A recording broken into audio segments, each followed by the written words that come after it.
Hi, everybody.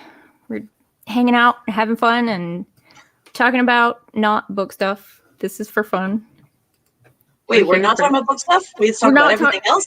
Fuck books. No, we're here for fun. I can't break a champagne bottle over a book. We can't have a party, so we have to. We're doing this. Welcome to the we could break a champagne bottle over a book. That'd be pretty amazing. It feels like that would be messy, I think, probably. But it's not hardback, so it would take a swing or two. Right. Or you get like the blow up posters that Llewellyn does, and put it against like a brick wall and just put a bottle of Oski at it. Yes, it's gotta be the Walmart champagne that you feel so bad about the next morning. You wake up with a headache. You and Why I did both I drink this? nothing but a headache in a bottle. Nuke says we're cowards. We could do it. I mean, we can make this happen. Speaking of libations, so last time we spoke, Tiffany, I was telling you about my favorite whiskey, the Slane. I've got a new favorite. I mean, it has not taken the Slane's place, but it's definitely a favorite. It's called Screwball. Okay. And it is a peanut butter whiskey, and it is shockingly amazing. It's so good. That's insane. A shot of it plus like half a shot of Godiva chocolate liqueur tastes like a Reese's cup. It's amazing. Ooh. It's the best thing. I'm trying to share this live stream to other things. Liana says we can't waste books. They're sold out. We can't break champagne. We can't waste books. Wouldn't be wasting it. You can still read it after you broke something over it, right? Gavin That's the one you here sit on the shelf underestimates my budget. It's the trophy. It's the trophy version. I don't know about the other authors here, but I think everyone would be happy to let you know none of us can afford boats. I can't either. Have I misjudged? A canoe? I could do a canoe. Yeah, A kayak. We'll Yeah. fold the paper stuff. That's so I'm doing a drawing tonight. We have to like take votes. We can do it at the beginning, we can do it at the end, but I wanted to give away a signed copy of the book. So everybody that signed up online, I put their name in a fancy randomizer app I bought for $1. So we can hit the button and somebody can do like game show sound effects. We'll tick it out. But I thought I would show you guys what else I have to give to our winner. I just want you to know I have a prize wheel handy. Oh, if only they would fit on there. I know. We use it for the sound. That's right. Let me know when you're ready. Okay, I got you. So signed copy of the book, signed to whoever wins. I have some of the awesome tea that Amy made to go with it. One of everything from my website, soap and incense, salts, corpse water, everything. A, I think, very cool bowl that I made with little crow feet imprinted all the way around for your altar. So how do I enter this contest again? It's too late for you. It's too late. I was wondering the same thing. How do we get any of these? Because there's so many of the ceramics that I'm like dibs. I will arm wrestle somebody for some crow feet. I will never win that. I posted that just like kind of wanting to, I don't know, I was feeling good about doing something productive and fun for me, and I just wanted to show them off, and I was so surprised that everyone was like, can I buy that? Yeah, there's like 5 that I just want. I want so bad. I want the one that has like the scalloped edges with the top that fits in them. Yeah, I was like, is that an incense burner? It's gotta be an incense burner, right? It's a lantern. It's a little lantern. Oh, that works too. So I burned a candle in it last night, and it strikes a pattern of stars on the ceiling for the kids. Because you need another successful career, right? That's the joke, right? I do a lot of stuff, but I just like learning things, you know? I never met a thing I didn't want to try and figure out. This is why we're friends. But I do have one more thing for the drawing. So it's a big box of stuff. I kind of told a fib a while back. Tiny fib. When I made the mellification soap, I made 20 for sale. But I made 2 extra bars. One for myself and one for this contest. Wow, that's some forethought. Hell yeah. So the last bar in existence goes in with all these other goodies for whoever's name comes up in the contest. That where mine was right here. Where is mine? I was gonna show people the soap itself. Where'd It's it so pretty, go? so pretty. Stephen at the Buckland Museum, so they just picked up books for the museum. Yay! Your other copies are in the mail. I had to send them separately. I didn't catch your second message in time, but they're on their And way. those are signed copies, right? Mm-hmm. And they're available at the museum. So I think I still have one maybe for sale on my website, and then that's it for those. Well, they're available on witchlab.com, but they are not signed, but they're there. I bought stacks and stacks of them, so You have to let me know how they do. I'm anxious. they're already doing well. Yeah. That's good. That's good. Excellent. I'm glad to be putting it out into the world. Makes me happy. We're glad you put it out into the world. Thank you. I read mine off of, got pages that I had to print out. So you had the review copy, so you didn't I did, even. yeah. It's a little bit different. I mean, obviously edits and things, and I added some things at the last hour, much to the editor's dismay. So for those of you who read it early on as a review, there are still things to find in there. So Go ahead, read it again. So you're read it saying? again. Read it again. Find the Easter eggs. Mhm. I had fun with that with my book. I was like, I need to take these 3 things out, and can we put this one little thing in? Trust me, no one will ever notice it, but I'll see it, and it'll be awesome. So there are some silly things in there. For example, it was very important to me to make sure that the phrase "one-eyed bastard" wound up in the index. That did remain. Thanks to Leah for that. Somewhere in the book, there's a series of sentences that if you put all the first letters together, it will spell out the word possum, which was a reference for someone. But it's a dedication to Loki. And if you look in the acknowledgments, there's a particular phrase, this book, a gift to Anubis that Anubis give to these dead. It's a phrase used in Kemetic burials to Anubis so that his name is spoken by others. He receives veneration in that way, and he gives to the dead so that they can continue to have offerings in the afterlife. So I dedicated it to those who had died as a result of the pandemic. Stuff that went in at the end, I was very excited about getting in there. But let's see. So you guys have all published books, right? I've not done that. I'm just the interviewer.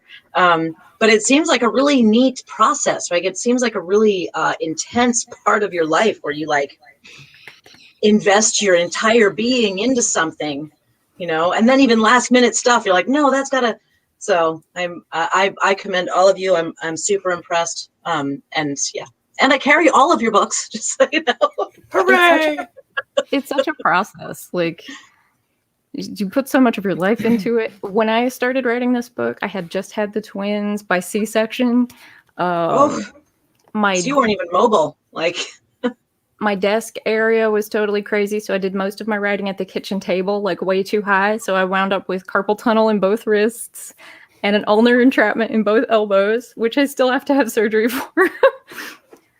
And yeah, it's a lot. And I did that while finishing my mortuary sciences degree and a degree in education. So while I finished this book, I took 29 credit hours, volunteered for COVID response, raised twins, healed from surgeries, all that stuff.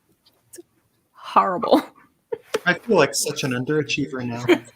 Oh, I see Stephen was trying to get some copies of Botanical Brews. That makes me so happy.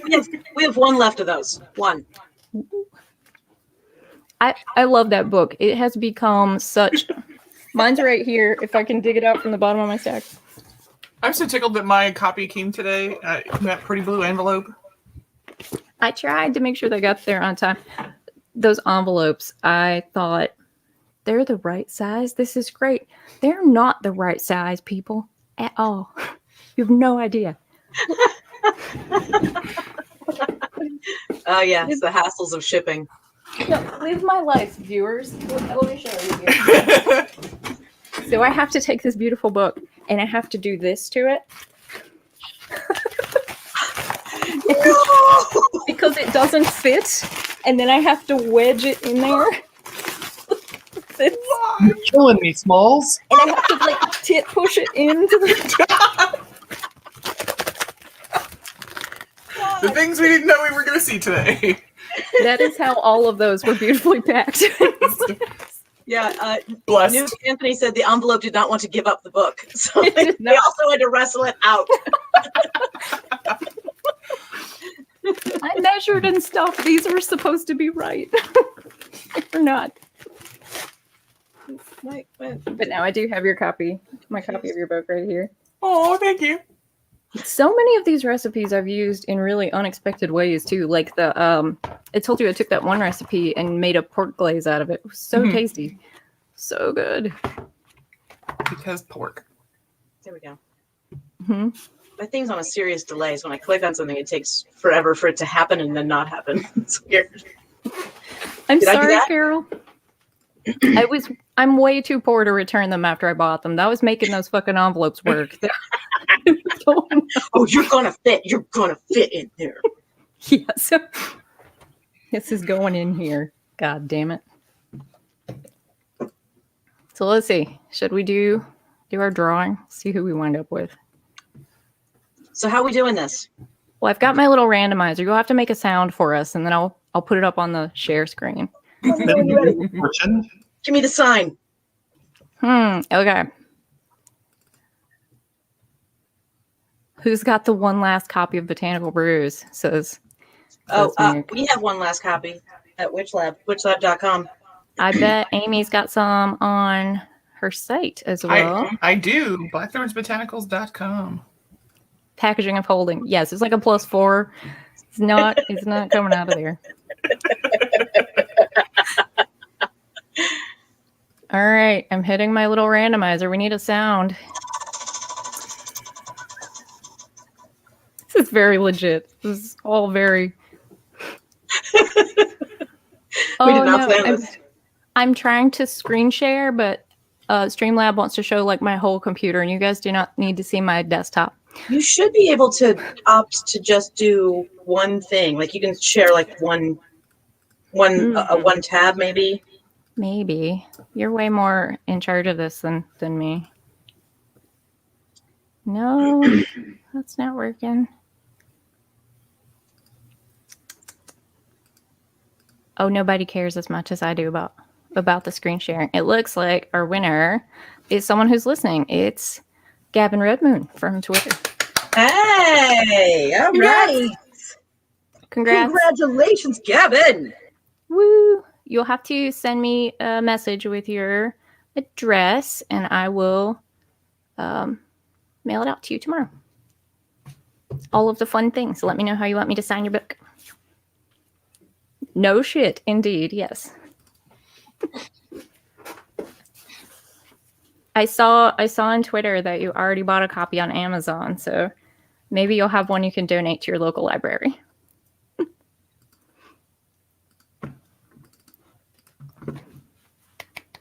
I'm very excited. Most of my week is like just giving stuff away. Like I'm a terrible business person. My business model is you don't have money, but you want that thing. Okay. Don't tell people that. It will be very bad for me. Fortunately, we all know that authors are just like rolling in royalty dough. Right? Actually, I have no idea what that process is or like what that's even going to be or. Yes, authors get paid 2 times a year. Yep. Fun. Okay, cool. Once at the beginning, once in the middle. Very nice. More or So less. you haven't gotten paid yet, is what you're saying. Me? End Yeah. of March. Well, that's not true. I got paid for an article I wrote for the Llewellyn Journal. It came out today. I meant from your book, like, because what they're talking about is like how you get paid from, because there's a lot of people, including me, who don't understand the whole process. Whereas you guys, there's a wealth of knowledge about this. It'll be forever, and it'll be like a penny or something. I don't know. It's like $1 a book, I think. I have no idea. Like, depending on how much your book retails for. You are very welcome, Gavin. Congratulations, Gavin. Yay. All the stuff. So what did Gavin win? All of it or just like one thing? One of everything from my website, plus the $135 bar of mellification soap. Plus a signed copy of the book, plus one of my pieces of pottery. Goddamn. Way to go, Gavin. Which lottery? Just win right there. Right? I calculated it up at some point. It's like $500 worth of stuff. I think the best thing in there, though, is probably Amy's tea. They're so good. Everybody go buy those. You spent months on your mellification soap. I'm pretty sure that's like the top of the list. You can't drink it, though. Yeah, don't drink that. And that's what really counts right there. Mm-hmm. It's tea. You can put whiskey in it. Don't put whiskey in soap. I mean, but also don't drink it. You tell me what to do with whiskey? Is that what you're telling me? You don't tell me what to do with whiskey, Amy Blackthorn. I'll do what I want. Do what I want. I do what I want. And now I'm sitting here thinking, dang, I got plans for the weekend. Wouldn't that be awesome, Aiden? Of course, Megan catches me trying to bathe with whiskey. She's going to have words with me. Dale, anything is edible if you try hard enough. Absolutely anything. Wow. I'm writing that down.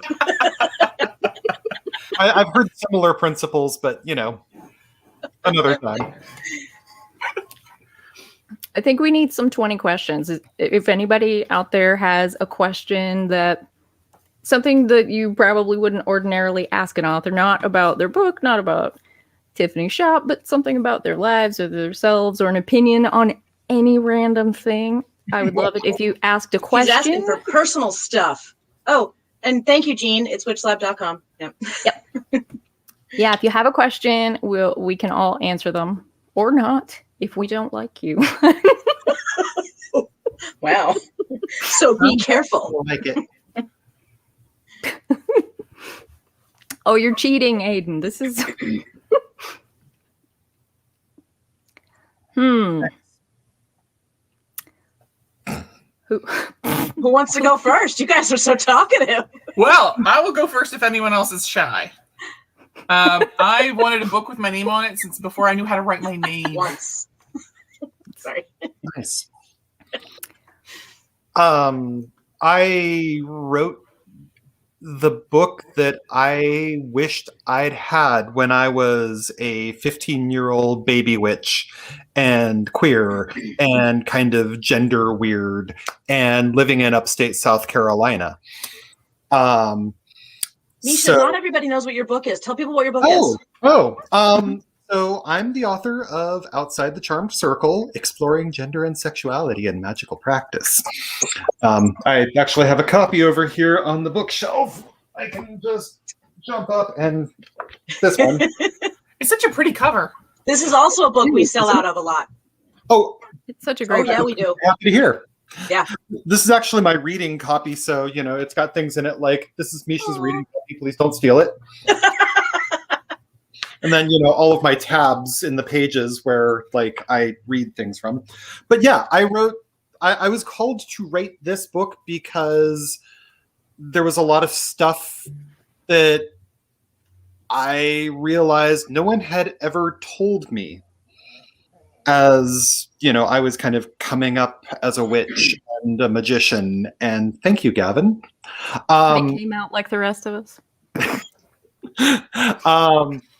And I was like, well, no one else is writing this book. And I mean, I'm a witch. I have a degree in gender studies. Why not? What's the worst that could happen? Never ask that question. Oh, thank you, Christine. I'm so glad you joined in tonight. That's really sweet. How about you, Marcellus?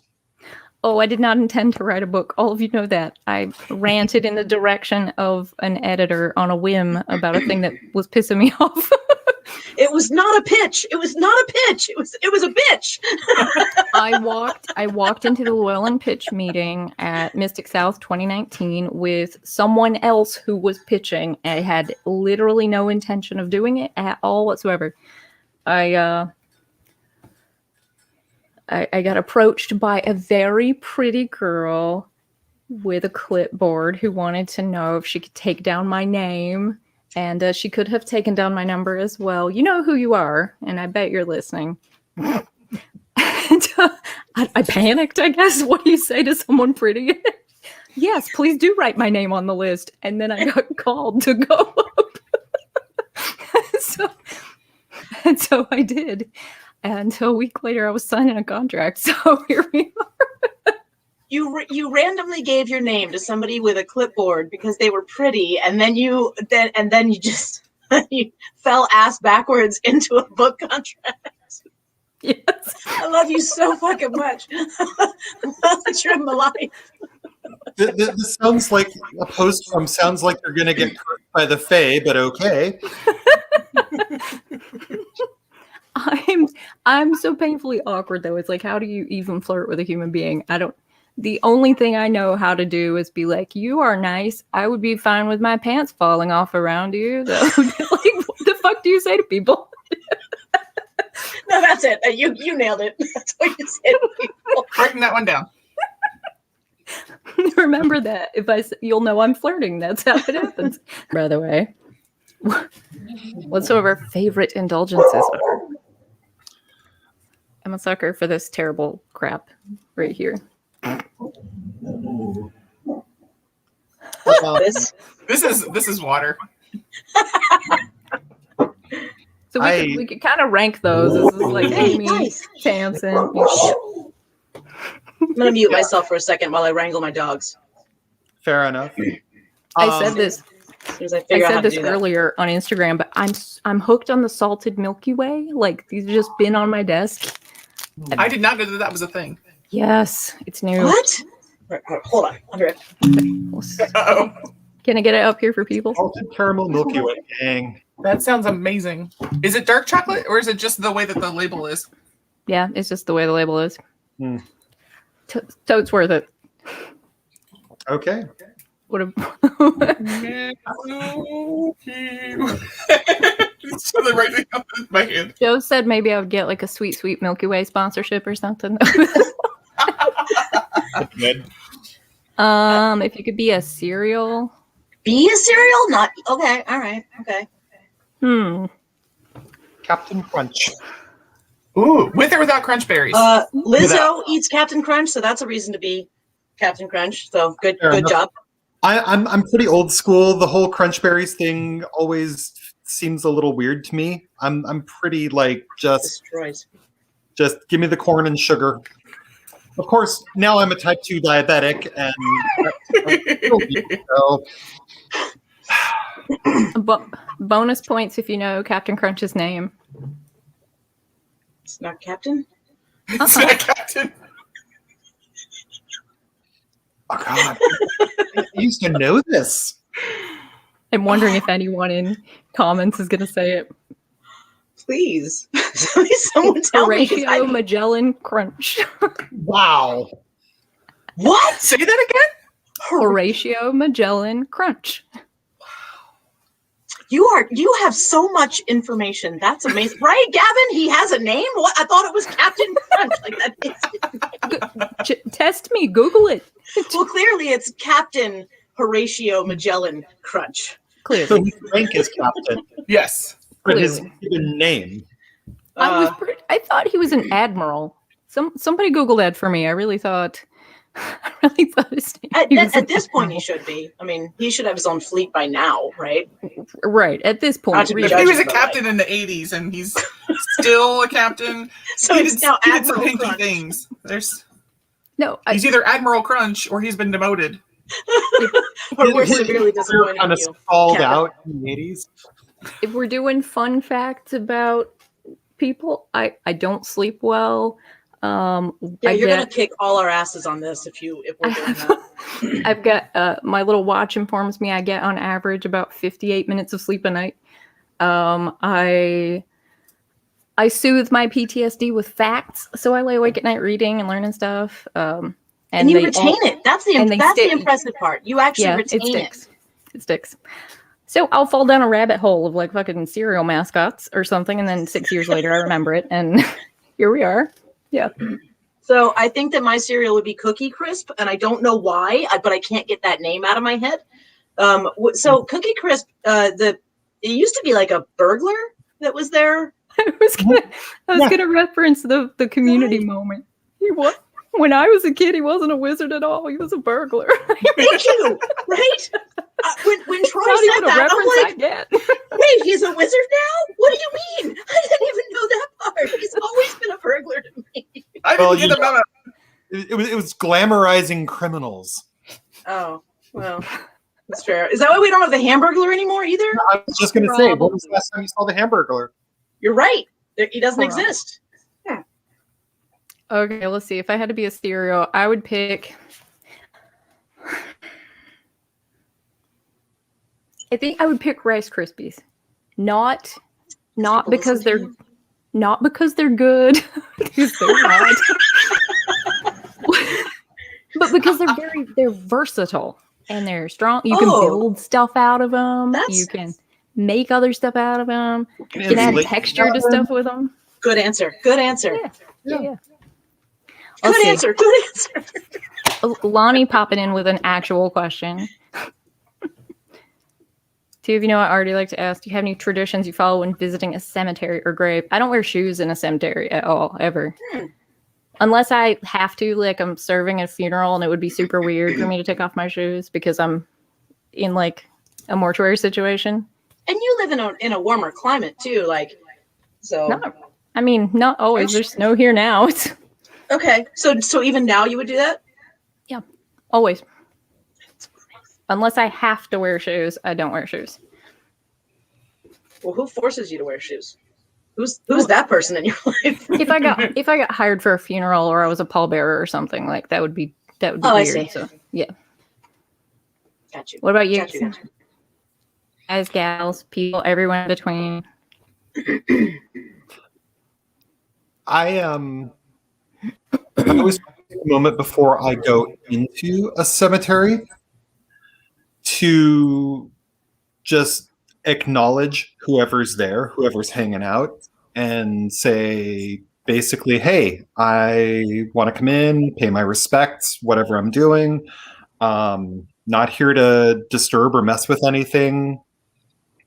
Basically, I'm cool with you, you be cool with me, and everything's good. It's, just like a little thing right at the beginning. It's like the way I would try to respond going into any place that I suspect is going to have an established presence that I don't want to be rude to. And I have come to cemeteries where it's just like, hey, how's it go? Never mind. I think I left the gas on. Yeah. Like, you know what? Some other time. Another life, maybe. But peace out. I enter and leave backwards. You enter and leave backwards. Mm-hmm. So you walk in backwards. Right. And then you walk out back. Do you moonwalk or is it just regular walk? I mean, depending if I will absolutely have some moonwalk. Not in the boots, but sneakers. Moonwalking is appropriate. I absolutely want to see video of this. Just really quickly, I noticed Carol is asking why there are different comment threads. And she says she's confused. I'm streaming to like 3 different places, and I have no idea what I'm doing, so that's probably why. Where are you streaming to? My Facebook profile, my fan page, and YouTube. So whatever I shared here, whatever's here, I can see. I don't know what else is. Whatever happens. So I shared this to my Facebook page, and some people have messaged me and said that they can't see it because it's set to not public on yours. Weird. So I did don't. you share from my profile? Let's see. I think I shared it from because I couldn't find the fan page, so I think I shared it just from your personal one, which might have been the problem. I've got We're all figuring this out. They're all set to public here, but for everyone listening, I don't know what I'm doing, so I'm not a pro. I bought the subscription to StreamYard today, so I have no idea what I'm doing. I've been using StreamYard for a year, and I do not know either what I'm doing. Like, I still don't know how to get YouTube comments. It's very opaque. I have no idea what I'm doing. This one's easy, this question. Tea or coffee? Tea, 100% of the time. 1,000% Never drink coffee. Tea. Both. Coffee every morning. I wake up thinking about it. It's the first thing I'm like, well, I get to have coffee again. Every morning was awesome because of that. But then the rest of the day, tea. That's valid. Yeah. I live in Seattle. If you don't have a coffee maker, somebody from the city of Seattle comes around to your house and installs one for you, and sets you up with like your first month of some sort of artisanal coffee delivery. Some like 19-year-old hipster sneers at you the whole time. Oh my gosh! They don't do that. I wish they did. I was actually picturing when you said that they like come to your house and install something. I was picturing like Robert De Niro from Brazil when he shows up as like the rogue electronics guy or whatever, and he just like installs something. And then he just rappels off the balcony. Yeah, and then he's out. That's how I deliver my tea. Okay. I'm ordering more tea because I clearly need that to happen in my life. Okay, there was a question just then from Gavin. I was trying to. I'm still trying to figure out these comments for Carol. Favorite thing about being a magically inclined person? Agency.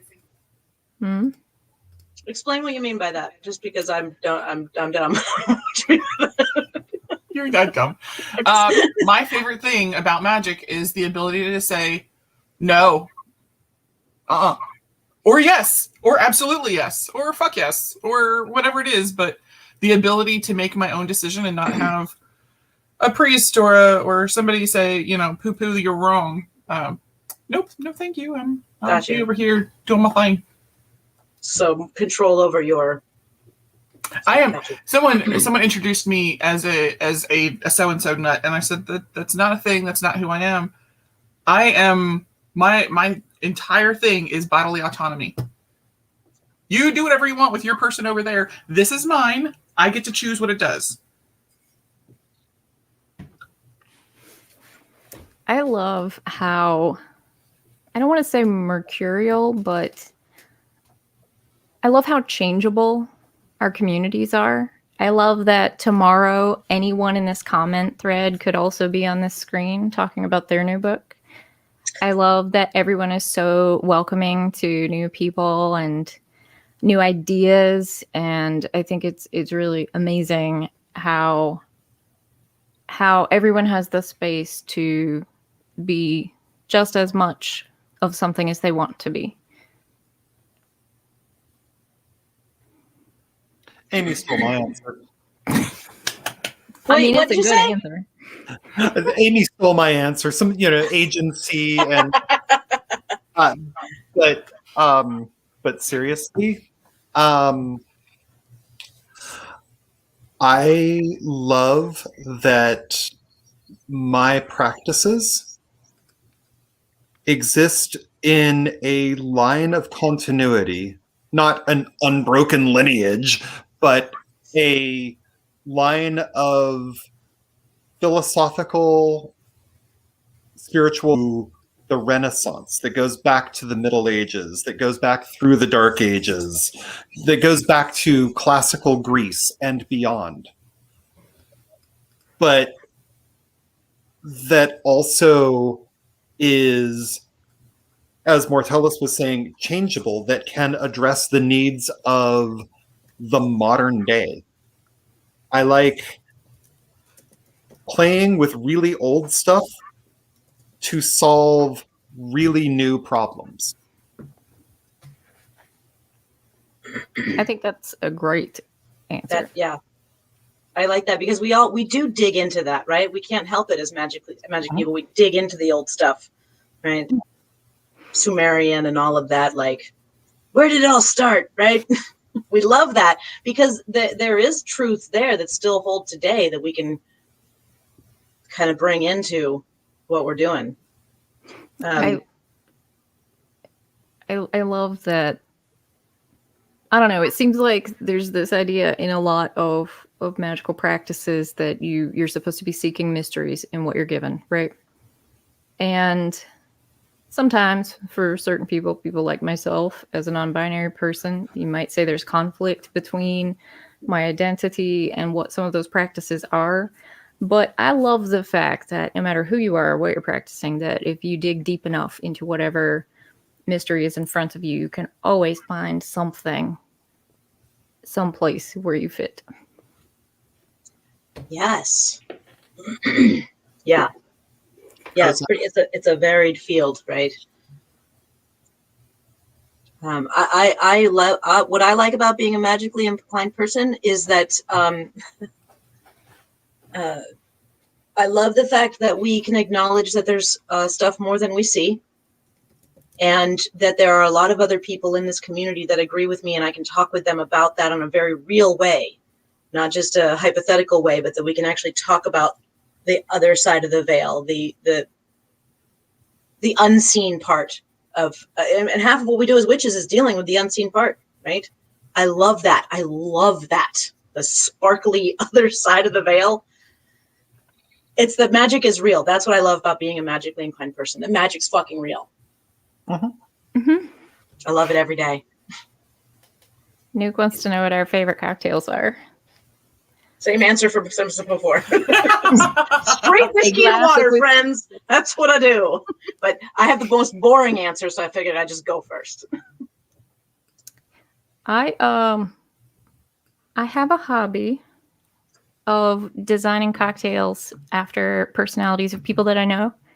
Some of you may have cocktails in my little recipe notebook named after you. So I think some of my favorite ones are in there.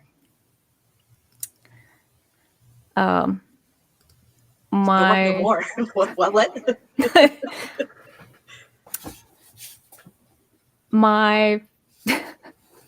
I'm sort of looking at my list and trying to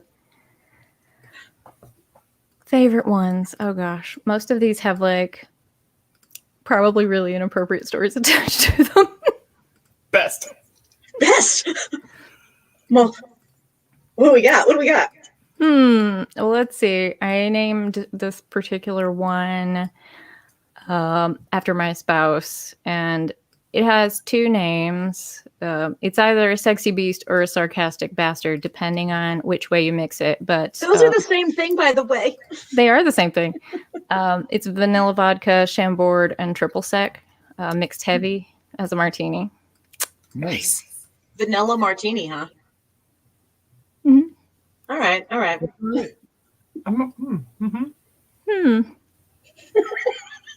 My friends would say that I'm famous for making something called a juice. Basically, it's a huge batch of lemonade with like 2 bottles of strawberry rum poured in it. Weirdly, the rum just disappears into lemonade perfectly. So it drinks like Kool-Aid, and then it's that vagina magic. Way too drunk. And have a bad time. So what you're saying is the rum goes stealth. One Thanksgiving, Thanksgiving, a very introverted friend, dear friend, had maybe too much of that and got very extroverted for an evening. And she stumbled up to me, grabbed onto my clothes, and said, "I'm never touching that vagina juice again." And that's where we came to call it that. And I still don't know why those were the words she picked. Amazing. Magic vagina juice. Check. Right, Jane. Exactly. Right? You know that like the Simply lemonade in like the double size container? One of those, 2 bottles of Cruzan strawberry rum, a little bit of strawberry daiquiri mix in, and it's like can mix a bunch up all at one time. Perfect party drink. Summery and fun. Noted. Vagina juice, summery and fun. You got a tagline and everything.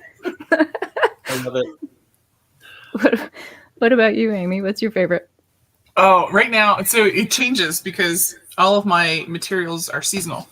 So in Blackbeard's Botanicals, I taught people how to make their own syrups. So I made a watermelon shrub, was the first thing I did before lockdown last year.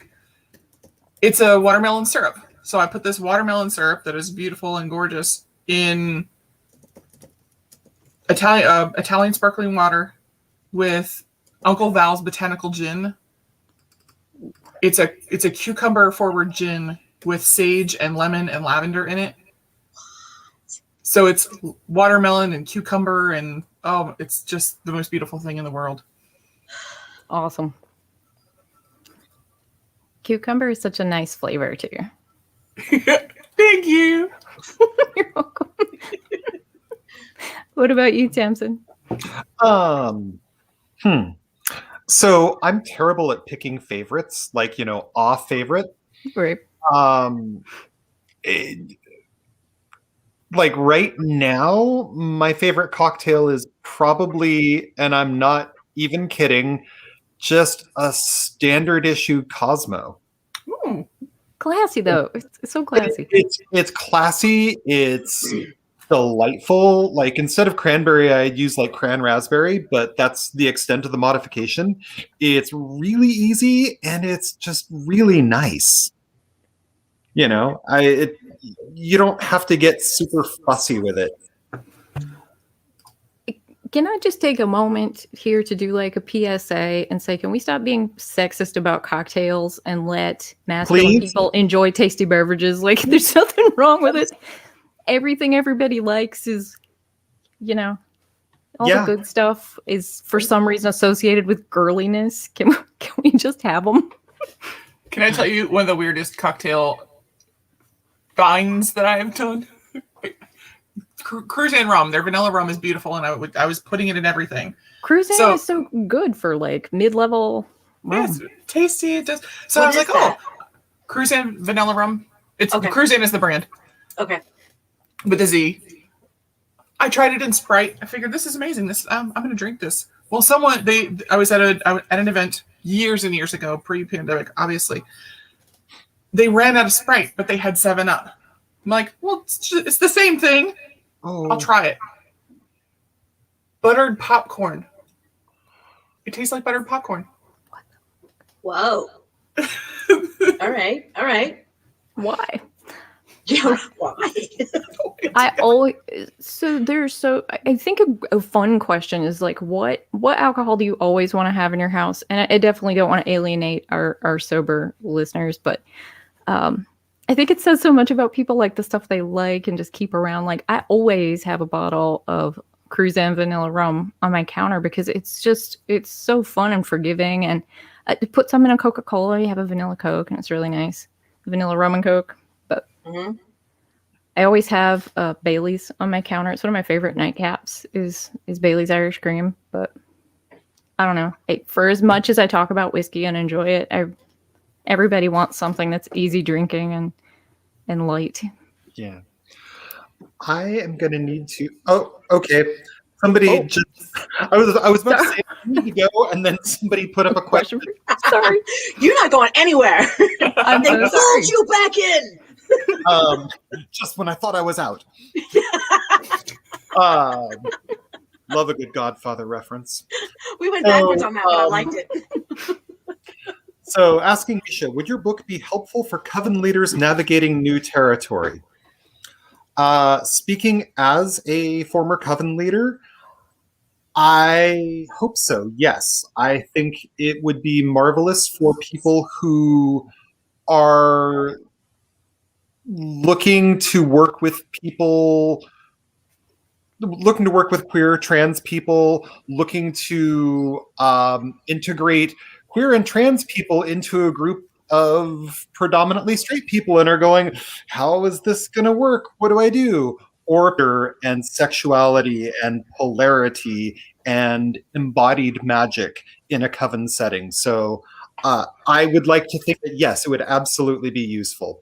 There's also a whole chunk of one of the chapters, I want to say it's chapter 10, about community, diversity, inclusivity, and leadership that I would personally encourage anyone in a position of leadership to read over, because there's stuff in there that's specifically about what it means to lead and how we can best approach roles of leadership.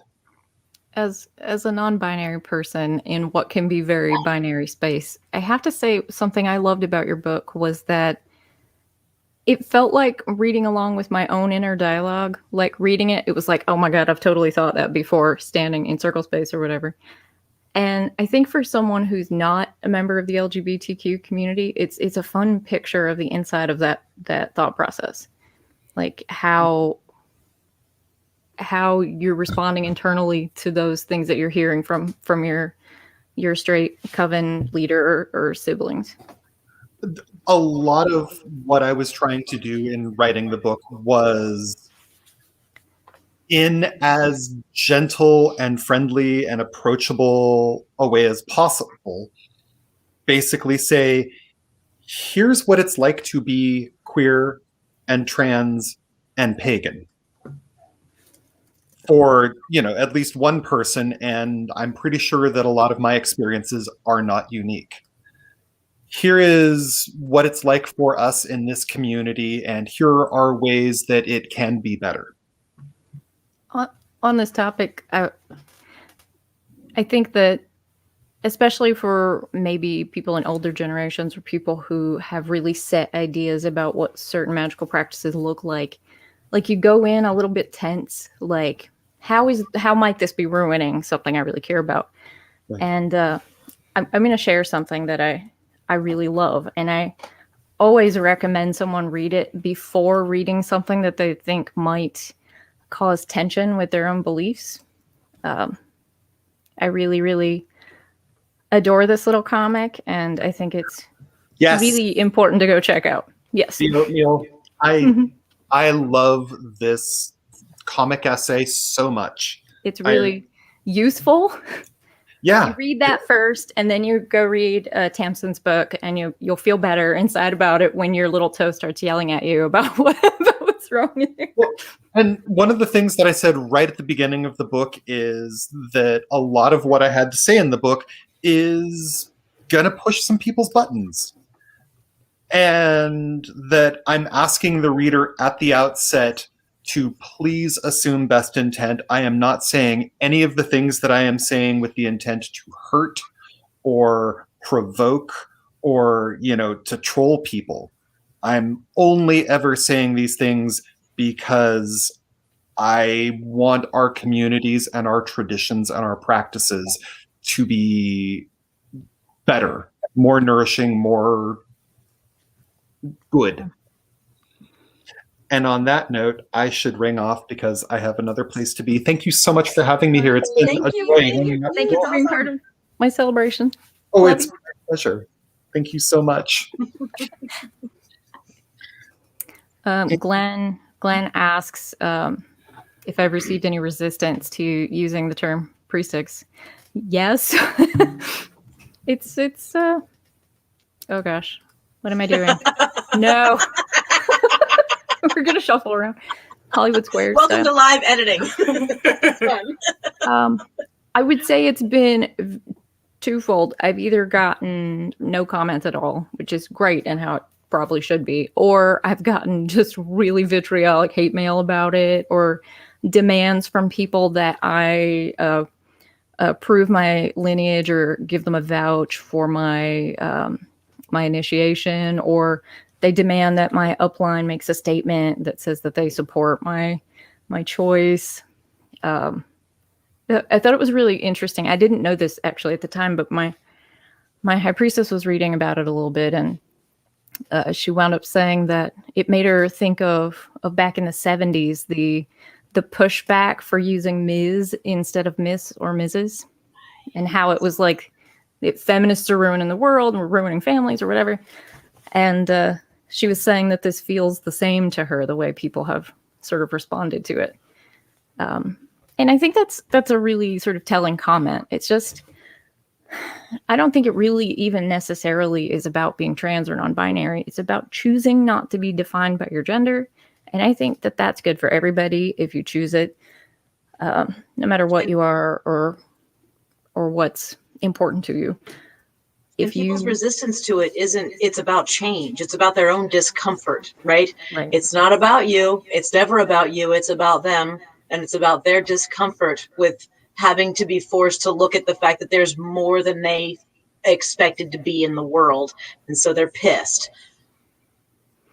Right. Like same with Ms. Same thing. Like they're just pissed that there's more options than what they thought was available. Right.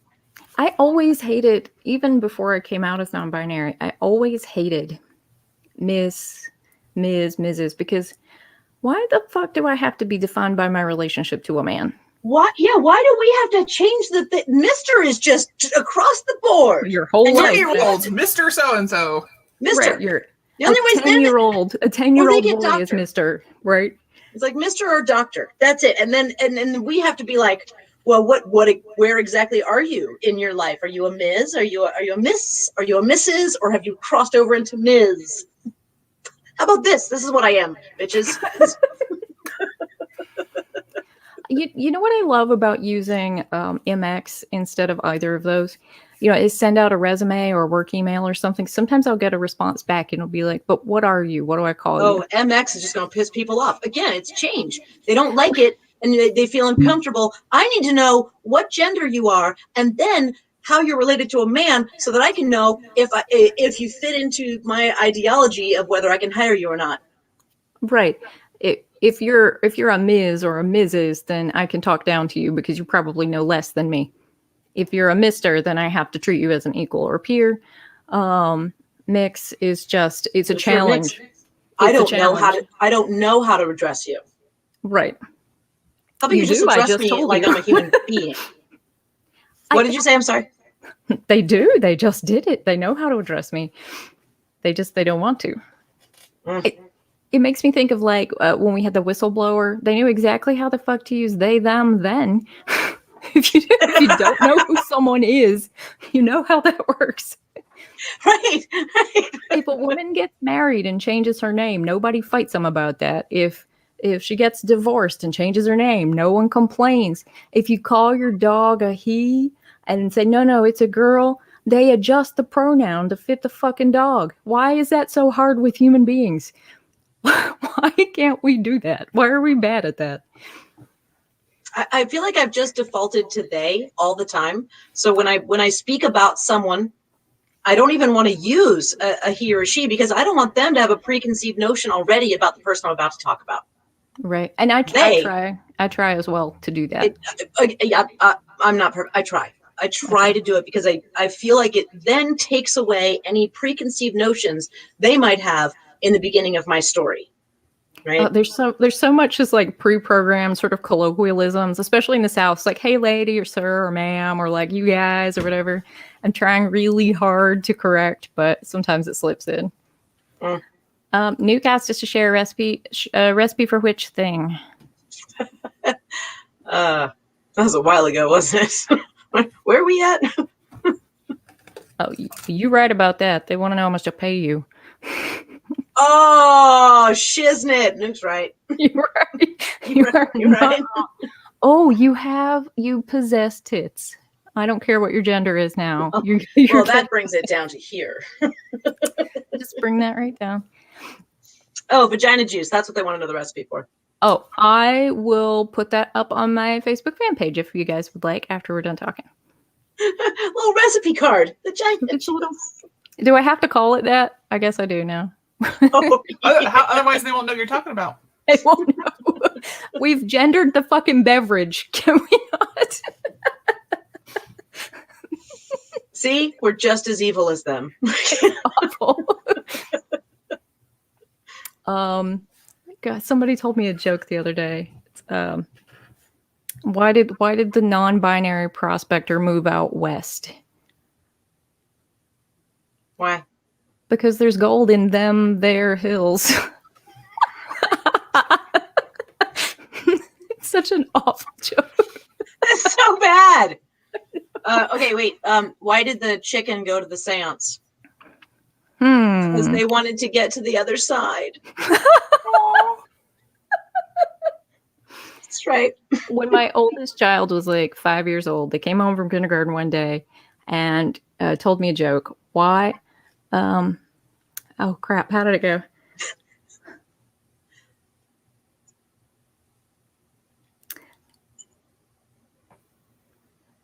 It's something about how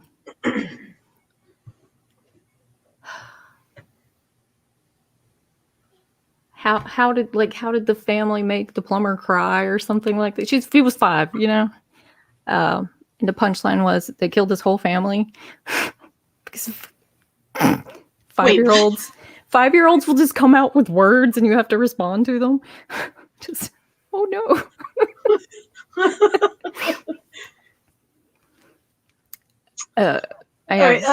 There's an actual question. I'm scrolling down through. Actually, what is your favorite couldn't live without magic book? Michelle Moon. Hang on, it feels like we missed one in between. Oh, probably. I'm definitely not skipping that one, but like, that popcorn tree. What magic is that?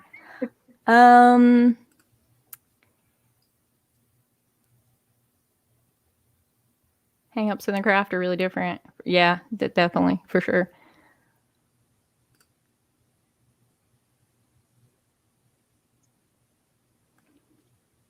I always felt completely alone, like no one else experienced gender and sexuality the way I do. I knew intellectually that could not be the case, and there had to be other people out there, but I didn't know any personally until very recently. It's been heartwarming to meet and befriend other people who can directly relate to my experiences that seemed so isolating throughout most of my life.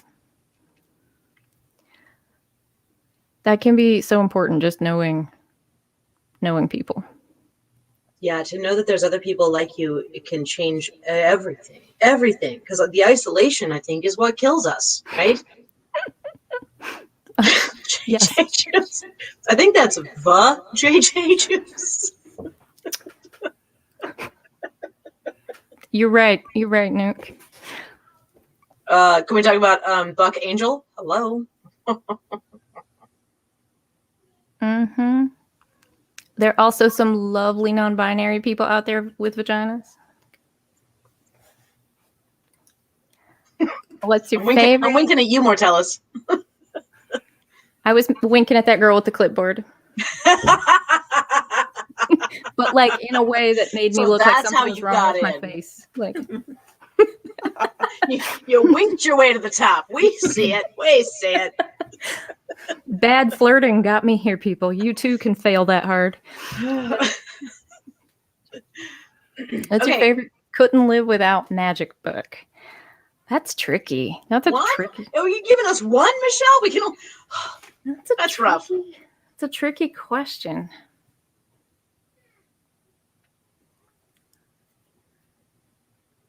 Like nobody wants to go first on this one. I'm looking at my bookshelf over here. I'm just like, oh, I know. Actually, you know what? I do know. What you got? It's the fucking Judica Eel's 5,000 spells. I'm looking at it right now. I just hold on. This is my Judica Eel's. Like these are all my bookmarks. I look at it every time I need to know something. So I think this is this. And I'm going to go because I can do whatever I want because I'm magical. Scott Cunningham's herbal book, like that is the other. Yeah, that's the other one that I reference. Harold Roth's Witching Herbs. I have so many. I'm cheating. I've gone to 3 now. You guys go. You guys go. What about you, Amy? I mean, you can see a third of my library behind me. A third of the upstairs library. There's a downstairs library. Yeah, how many libraries do you have?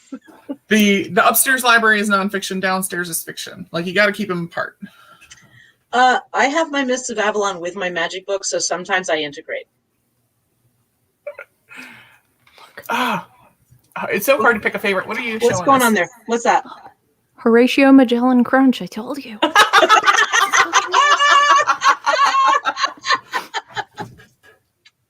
No, I picked up my phone to look at my library. There's this app that I love. It's a free app. You can also subscribe to it for like $2 a month. It's called Libib. It gives you a barcode scanner and you can scan your books and it gives you an electronic library. So I have like my personal fiction library. I have my video games. I have my comic books. I have a death library and I have our Coven community library. And all told, we have 722 books and 31 video games in our community library. So there's a lot. You're goddamn right, Gavin. We're always going to circle back to Horatio. That's where we're going every time. I went old school. I had the whole system with the library cards and the pockets in the back of the book. I have those too, yeah. My favorite magic book, I would have to look up the name. I don't have it in front of me, but it's an old Icelandic grimoire. There's a spell in it I love. An old Icelandic grimoire? Are you serious? Yes, and let me get there. Let me get there. All right, it has a spell in it that really informed my practice, and it really hugely altered how I approach magic. It's a spell for rain. If there's a drought, it's to summon rain. Basically, you gather a bucket of water, you go outside, and in a firm and commanding voice, dash it on the ground, and basically you're like, you see how hard that is, Sky? You shame the sky for not doing a good enough job. Yes. And I love the simplicity of that. It's acting as if, right? It's manifesting, but it's simple. It's magic that's all about your mind and your body and your intent and movements, and you're commanding the sky. You're informing the sky. Yeah, you're definitely antagonizing the sky. It's not hard. Who among us has not antagonized the sky once or twice? Come bring it! Come on! No, I mean, it's a lion. I really love that that spirit about it, and that one passage really informed a huge part of how I work, and that's my favorite. I can't live without it. You're confrontational when it comes to. We're way into like gender issues. I'm curious if as an employer I'm trying to encourage diversity, but also need to meet certain hiring standards. Oh, see this is a trick question. The question is, you should just hire people on their merits. You should not hire people with M's. Yeah, you just deal with it. You just hire people. I want to see the question again. Okay. Meet certain hiring standards regarding males and females, people of color, and white. Why do you have hiring so to make sure that you have enough females and enough people of color? Is that what it is? Hire people on their merits and not to fill a quota. If the application has a place where they can disclose that and they choose to, that's up to them. But like, you just hire people because corporate standards, right? I guess I don't. Yeah. I get to hire whoever I want. That's I'm the boss, so I get to hire you because you're good at things.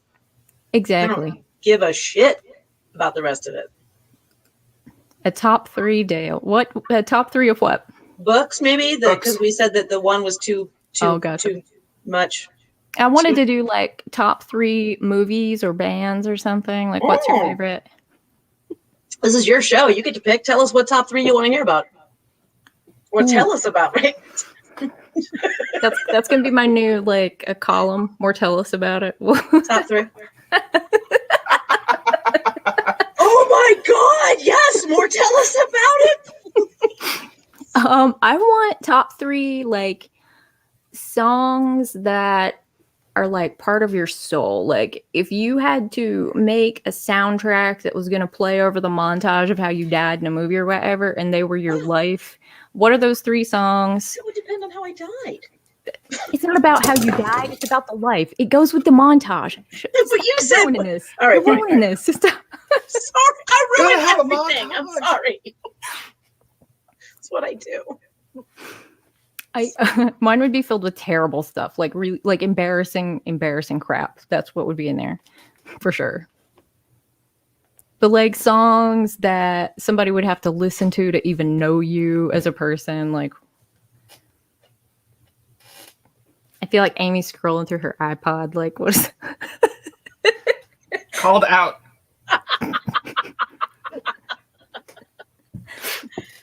Oh shit. my top listen to song on my iPod is Jomo and the Possum Posse's LaBouche CD, which is a terrible song, arguably, and I love it. It's really bad. Do you want to go next? Yeah, I do. Go next. go. No, you. I want you to go next. I thought you asked if you. I thought you said, "Do you want me to go next?" And I was saying, "Yes, I want you to go next." We'll go in rounds. I did one. Now one from one of you guys. One, I can do one. Dusty Boxcar Wall by Eileen Jewell. Ooh, classy. Can hear it. My neighbors can't know when I'm cooking dinner because I'm belting it out. Oh man, this question is actually pretty hard. Just three songs. Your go, Tiffany. Your go. Wait, what am I saying exactly? My first one? Just one? Just one. Just one. We'll go around. Make it easier. God. Okay. Ma Vie en Rose. Oh, that's a good one. Yeah. What the fuck's her name? Oh my god, it's gonna make me crazy. Paris. Please.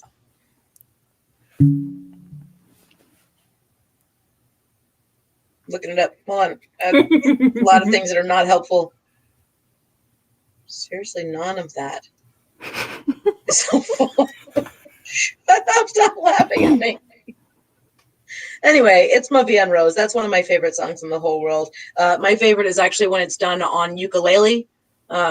Is that the version from How I Met Your Mother? Yes. Most of my life is done through TV. So yes. You're so cheesy. I love it. Yeah, but I actually do like. Oh God, I know her name, and it's going to make me crazy.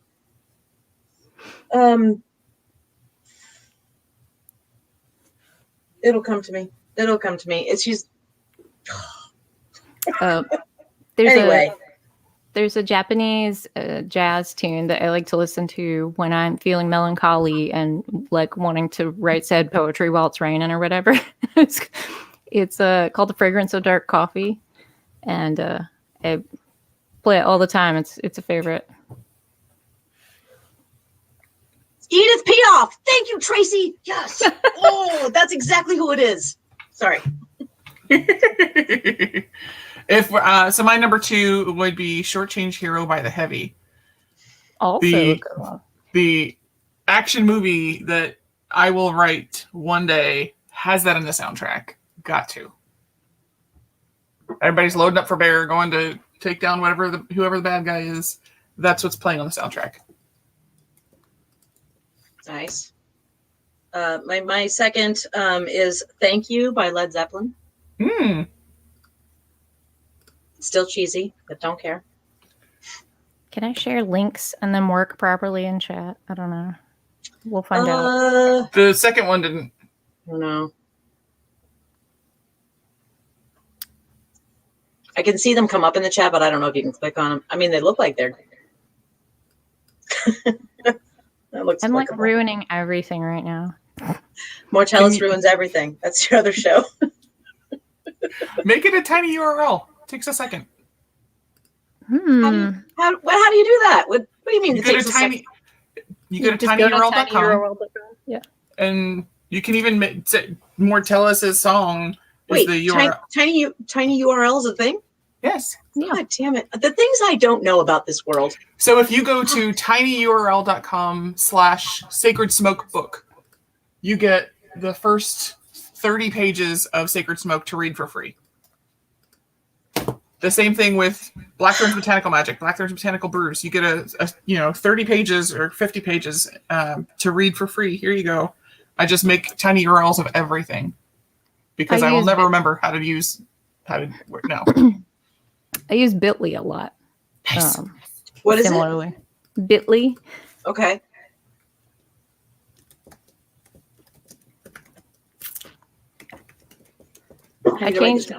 I changed browsers this week, and like everything's all screwed up. I'm having from what to what?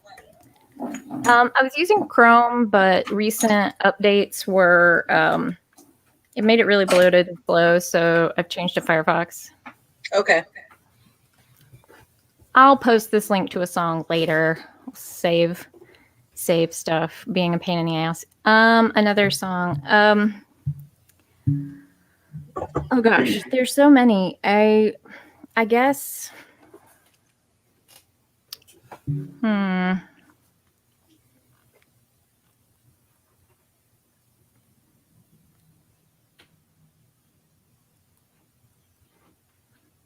I want to say the name of this song correctly because it's a very long name.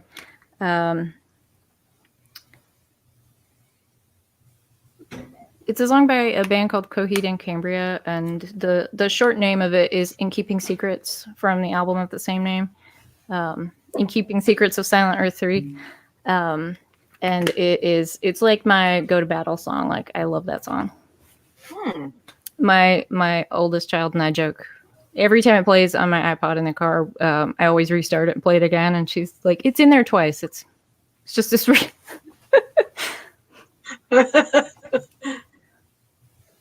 What other questions do we have? Let's see. I'm trying to find. Okay, here's where we were. Links to books.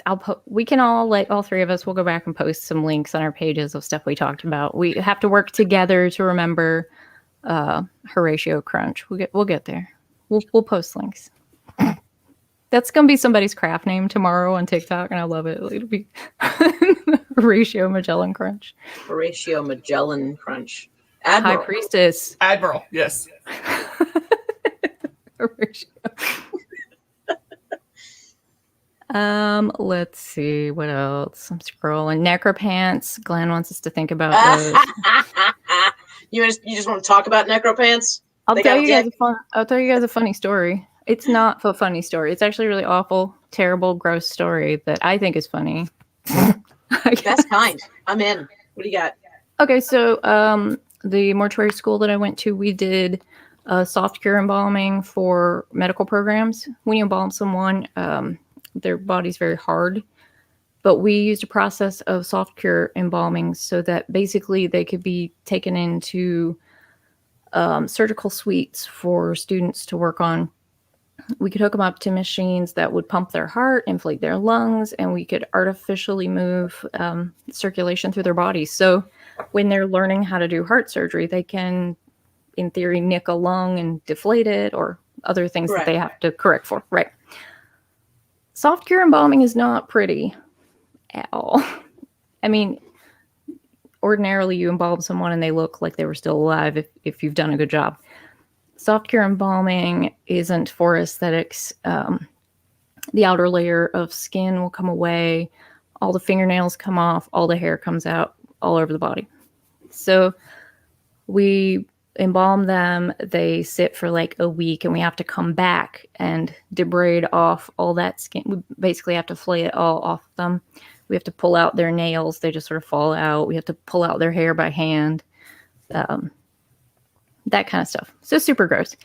But when you're doing a job like that 20, 30 times in a day, you have to find humor in it so that it's not horrible. So it becomes like, yeah, like you ever see kids with a sunburn and they're trying to get the biggest piece of skin? So we would do that. Like, can you get the whole hand off with or whatever. I did my very level best one time to get someone's entire lower torso off like Necropants. I got the whole groin area. I got like tidy whities with penis flap. I was very proud of that. Wow. I'm impressed. You got to kind of scooch it in multiple directions at one time to get one piece. I hope nobody finds this disrespectful. When you have to do this job, you have to find ways to get through it. It's just part of the process. It's either that or it's that. Drink yourself to death.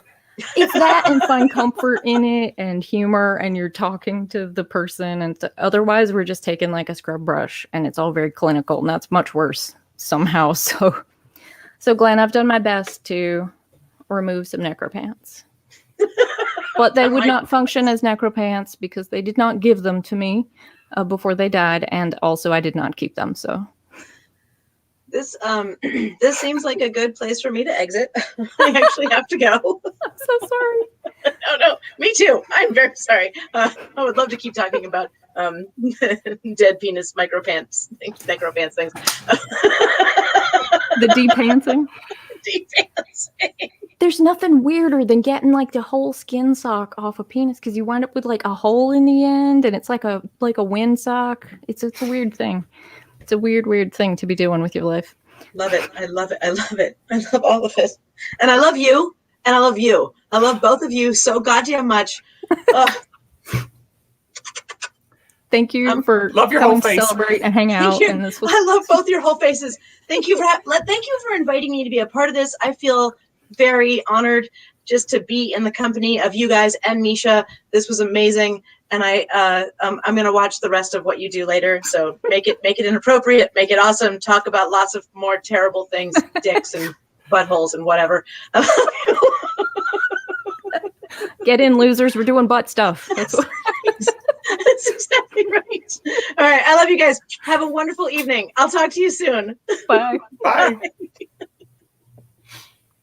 It's hard not to forget that you're live in front of 1 million people. It's Ashley. I know. I saw. And like, how dare you pull in like a real question or whatever? We're talking about cereal and dick skin. That's where we are right now. Teas and offerings to the dead.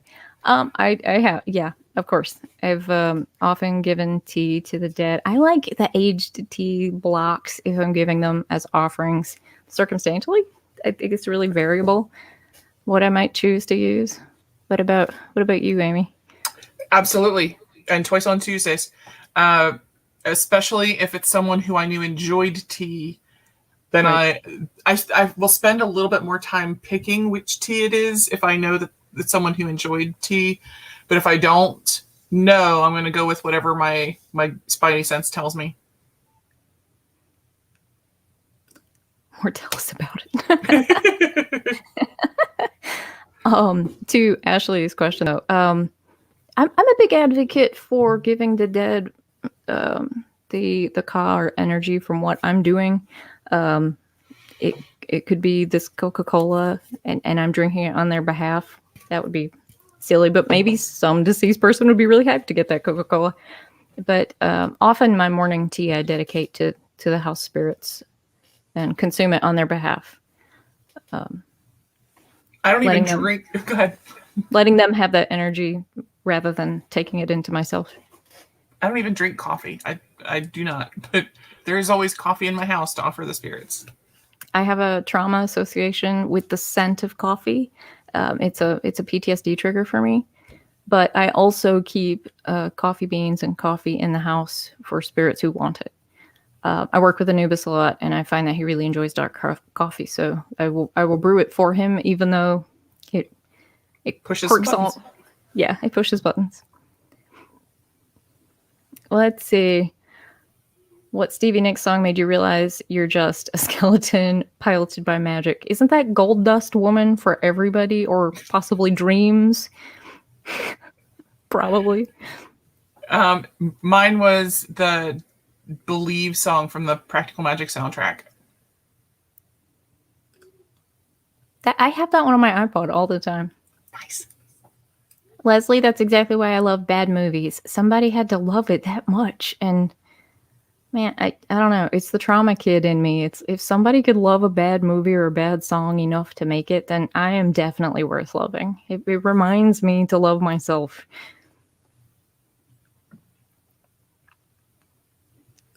We did summon you, Nick. with necropants. Absolutely. Yes. Our I will first play, I album will will play be the bass badly. our first album will be called Hot Tits. That's the name of the.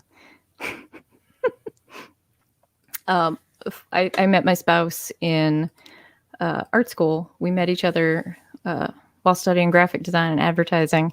And one of our hobbies was making random album covers and random art and just like naming all the band members and making up stories for them and their songs and whatever. And to this day, we make up stories for the fake band Lacey Loves Hot Pink, which is fronted by a person named Hat.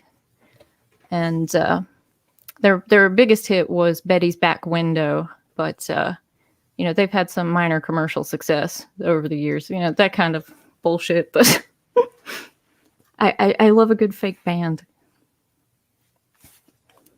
That is my favorite bit. Right. This is my band name. Oh my gosh. I'm sure everyone out there is sick of listening to us. We lost our entertaining cohorts. We could totally be entertaining. Sure we can. I'm having to, by the way, get some glue out of my hair at the moment. I've been doing some repairs in a little building that we're converting into our home office, and I managed to get super glue into my hair. That's better than attacked by twin toddlers with glue, I think. Yes. It's really just a little bit, but it's driving me bananas. I will put peanut butter in it later, and it will be fine. Favorite tea blends. That is cheating in front of Amy because like all her teas are great. They're all amazing. Jane, that's awful. Why? Why would you do this? That's awful. It's my necromancer nook. It's not a she shed. It's a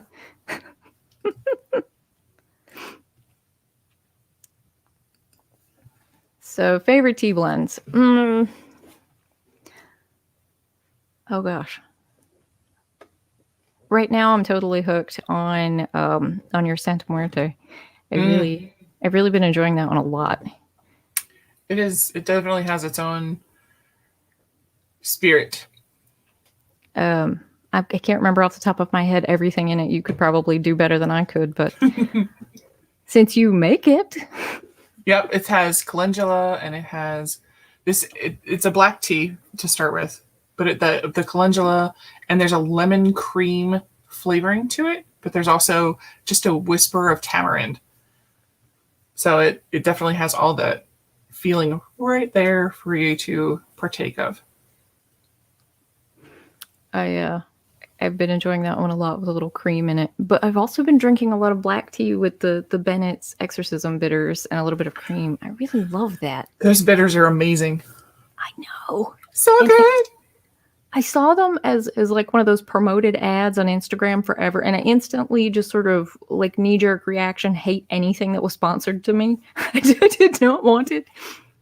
But one day I clicked over and was like, oh, these are just, it's a very small business, and gave it a shot, and I'm in love with all their stuff. And their packaging, the way things come, it just looks like a wizard ported this box to you. It hasn't been touched by human hands, and it just appears on your doorstep. And it's like they're not even that expensive. You get a really sizable bottle for less than $20, which is totally worth it. And I love that it's a company owned by witches. Everything's made by witches. They all have magical purpose.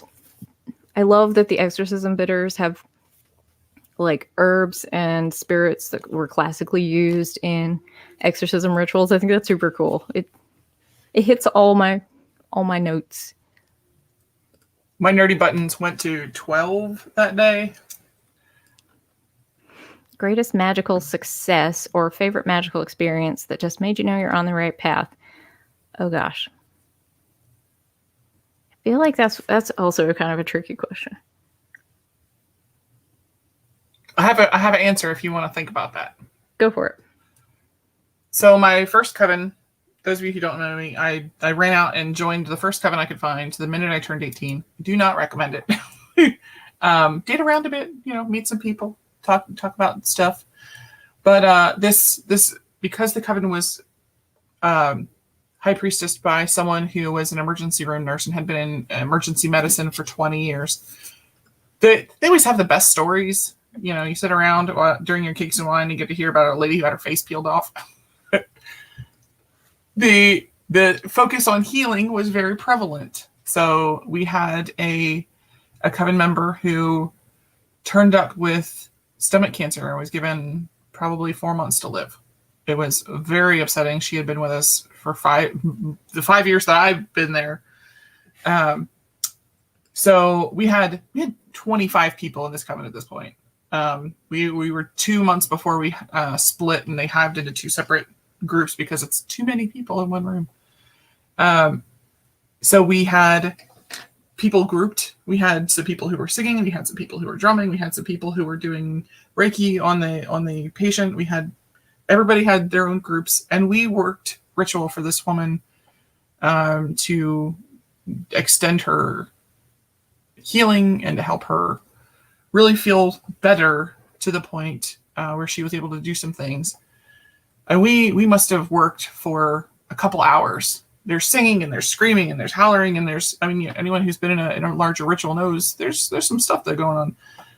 And we finished, and she said, thank you, and I feel great, and I appreciate you. And she had her checkup with the doctor a month later, and the cancer was gone. This was 20 years ago, and she's still with us, did not expire from stomach cancer. And the day that she came in, she was like, the doctors don't understand what's happening. Like, it's not only is it gone, but there's no evidence that it was ever there. You can look on the scans. It looks like there's never been anything there. And there's this knee-jerk reaction that people think they need to explain this away. And I knew in that minute, like, you need to be able to say, yes, there is magic in the world. Yes, it does exist. And yes, it can do things that are miraculous. I feel like I have a much less impactful story than this one. Several years ago, it was, I don't know, maybe 2012. My oldest child had a recital at school. She was in chorus. She really loves chorus. And it was their last program of the year. She was doing a solo. It was like really important to her that we get there. And having just been through a divorce recently, it was really important to her that she be there, that we be there for her. And we were going, everything went wrong. Absolutely everything. It just seemed like the whole world conspired to keep us from getting out of the house and getting to this fucking recital. It's the small stuff that will just, you just get so vested in it. The keys got locked in the car. One vehicle, rural, middle of nowhere, not exactly in a community where we were comfortable asking someone to help, and not somewhere that we could get AAA to us. So my spouse is out there with he's got the coat hanger. He's trying to get the door unlocked. He's trying to get the keys out. We're futzing with it. This has gone on for way too long, and we have no minutes left that we can deal with this problem and her get there on time.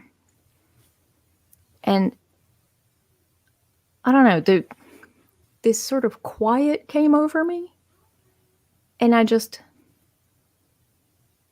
asked my spouse to pick something up off the ground just so he would move away, I guess. And I just opened the door. And I was perfectly confident that I could. After all the fighting it and trying to pick the lock and jimmy it and whatever and railing at it, I just opened the door. And it just worked. Love it. To this day, my husband is furious about that, by the way. He's like, you should have just done that to begin with and saved us the trouble. But it doesn't work that way. way. It doesn't. But you know that feeling I'm talking about, that quiet where you're just Tingly? you can just sort of feel the threads of how everything works, and you know exactly how to interact with something, and it's just going to function in the way that you need it to. That was that moment for me. And I knew then that I was on the right path. Love it. I'm looking Yes, at yes. How'd you get spooky? what is an art or craft you would love to learn and haven't yet? Gunsmithing, 100%. I had an opportunity to take it as an elective, and then the pandemic happened. I was going to take it in my last semester, and it just it didn't work out because, shit happened, but I would absolutely love to gunsmith. I think resins are the neatest thing in the world. I do a lot of woodworking, or at least before the pandemic, and I sort of gotten busy with other things. But I want to craft a kitchen table with some live edge woods, and always wanted to do that. Fill it in with resin, make it look like all oceany and beachy. And I'm starting smaller. My goals are usually lofty, but I'm very carefully. I'm going to make some smaller resin pieces so I can practice. It looks like Amber has to leave. Happy and proud of us both. Got to get to the clinic and take care of some fur babies. Wanted you to know my clinic owners and the clinic have embraced this book and are happy to reach people that need aftercare and spiritual support for companion animals. That's awesome. Amber contributed to the book and contributed to the chapter on companion animal death. And there's some personal stories that she provided for the book in there. So I didn't realize you were listening, but have a good night at work. When you, Amy, when you decide to engage in that project, remind me. I have some slabs of curly maple from a tree that fell on our property, and I would love to share some pieces with you. That would make me very happy. Whenever we cross paths with vehicles, I'll give it to you. It's not exactly a put it in the mail sort of thing. That's more of a Mystic South thing. Yes, you drive there. Oh yeah, yeah, it's close enough. So totally. Yeah, you'd be just like lugging trees and stuff to the. What are you doing in the parking deck? We're witchcraft. Hush. You don't need to know about this. Shh. No, it's this beautiful curly maple, and it just has the nicest pattern in it. I love it. We also have some really pretty black walnuts on our property. They're sort of obnoxious because they stain everything, but the fallen wood is so pretty. So very pretty. I love making walnut stain. Mm-hmm. What is one ritual you'd love to lead as a group and as an individual? Fun. It's a fun question.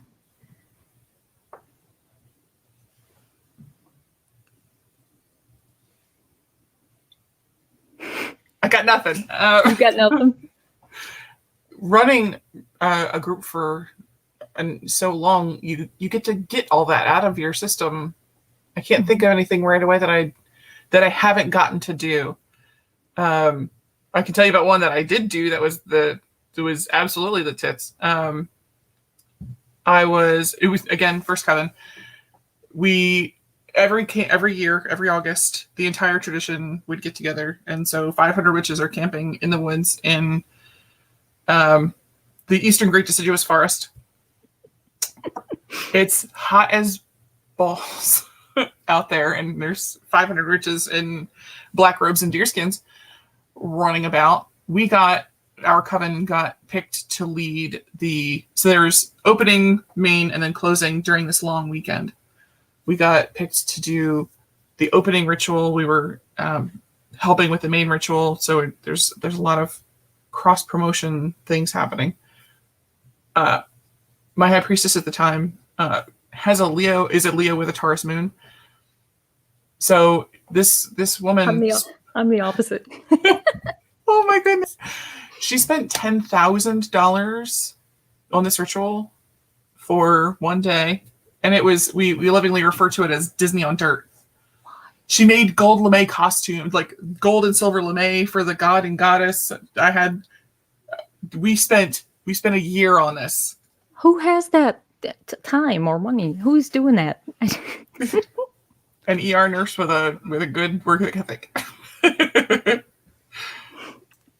It was amazing. I actually still have video that I can't ever show anyone, but I have it, and it's amazing. It's 20 years later, and I still have people who remembered that I was the godmother from Cinderella, and I got to bibbity bobbity boo around the ritual circle. It was great. So those things are the things that will stay with you forever. That sounds like, I don't know, it just sounds like a really experiential sort of moment to be in that you can't really grasp from the outside. I have a ritual that I want to do, but when and how I think would be really hard. But I don't know how to describe it, but I have this ritual that's been floating around in the back of my mind that I'd like to do at like a gather type event, or like a sleepover festival type situation where you have many people in a space staying overnight type thing. It would have to be outdoors, and it would be basically a descent into death sort of ritual, but it would be really narrow in how many people could do it at once and how it was performed. And it would involve having caskets for each of the participants to be enclosed in for most of the ritual. So lots of moving pieces sort of thing. But I hope I get to do it at some point. That would be an ideal. Maybe we'll build coffins to do it over time. We'll do like the Mortalis underworld descent experience, and we'll like rent it out like Disneyland, so I get the bang for my buck. I'm not serious at all. Like, but no, I think that would be really fun. Let's see. Ashley's asking about bad experiences or like scary experiences.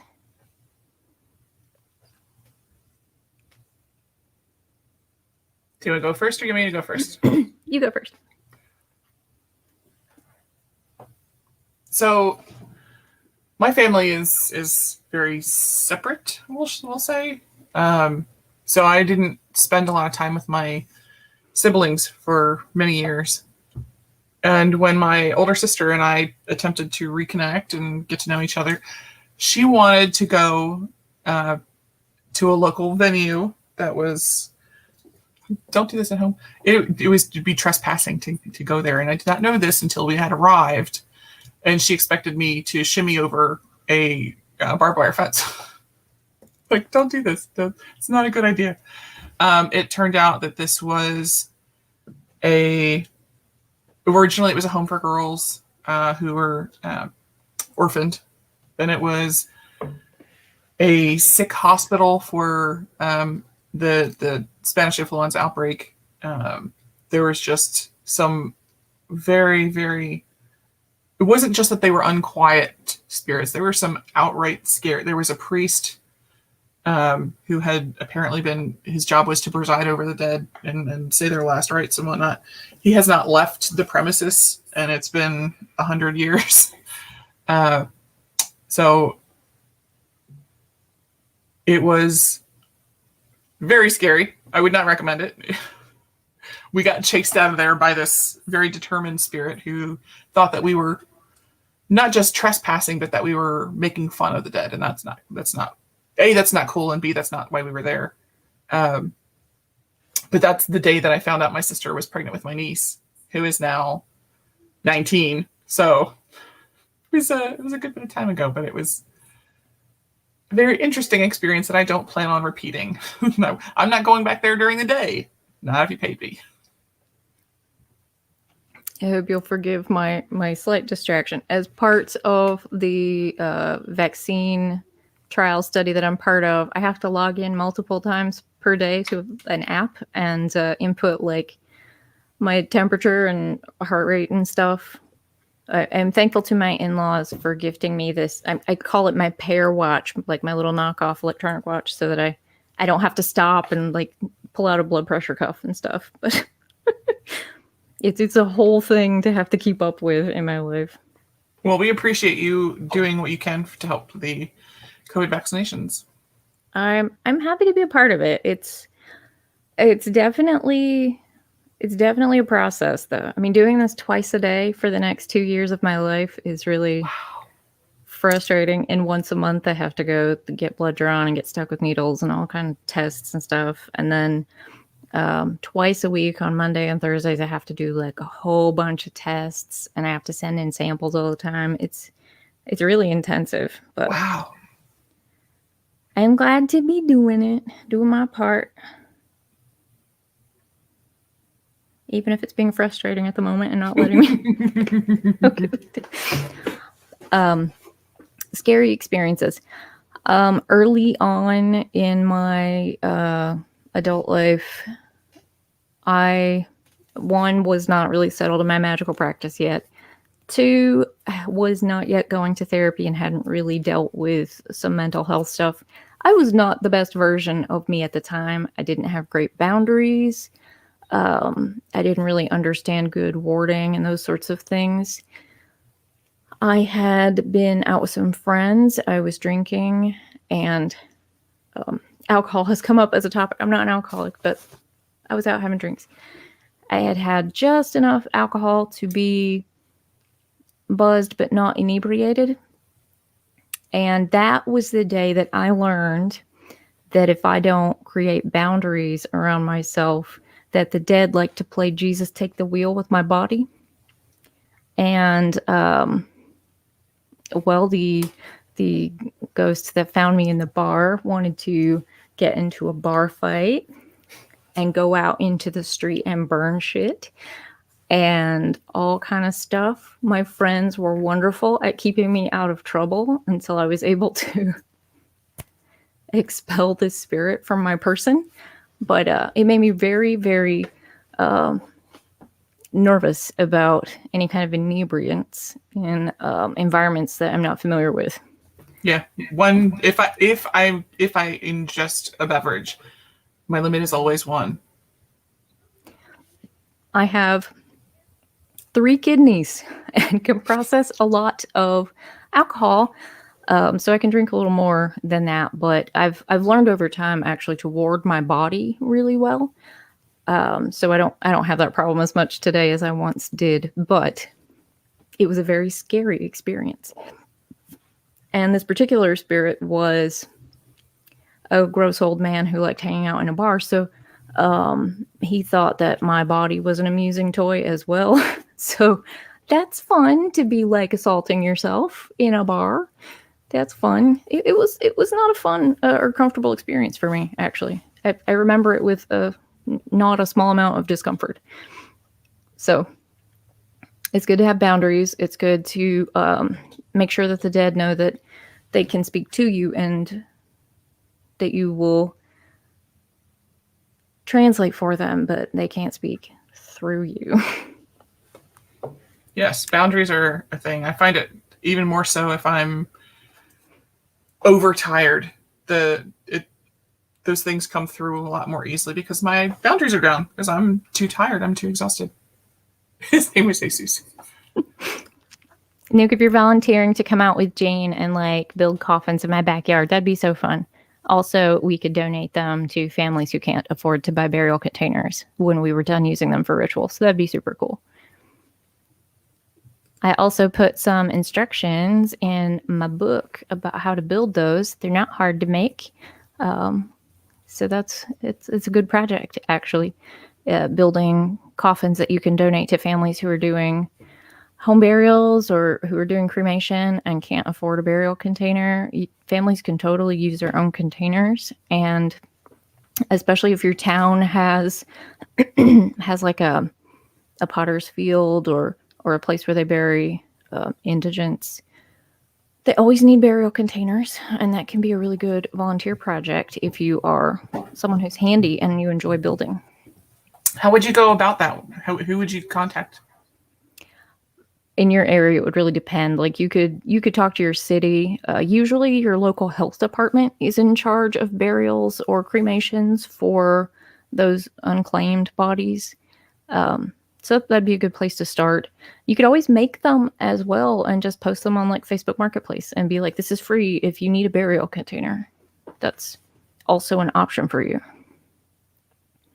Families can totally bring their own burial containers for any kind of service. And it's a good way to save a lot of money. Your average casket's going to run a family about $5,000, give or take.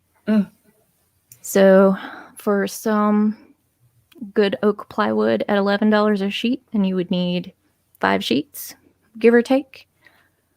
And it's not hard. They're not hard to make. I mean, I give the instructions.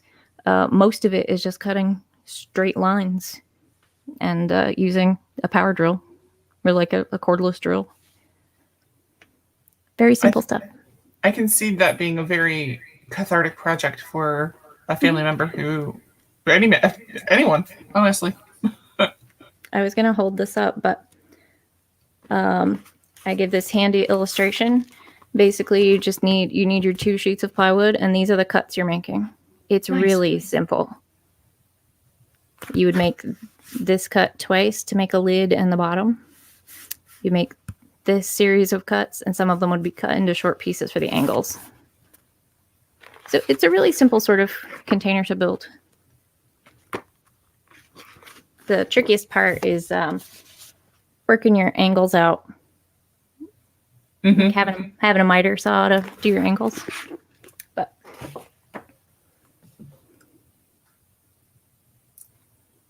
yes, 100%. Heck yeah. Yeah, you could.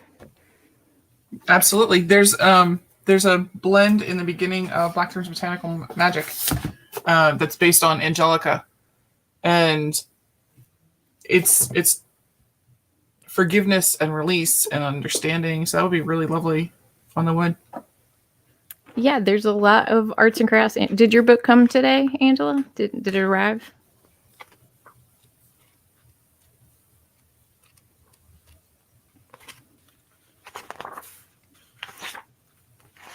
This trying to find the chapter. So this is a joke. Restorative arts and crafts.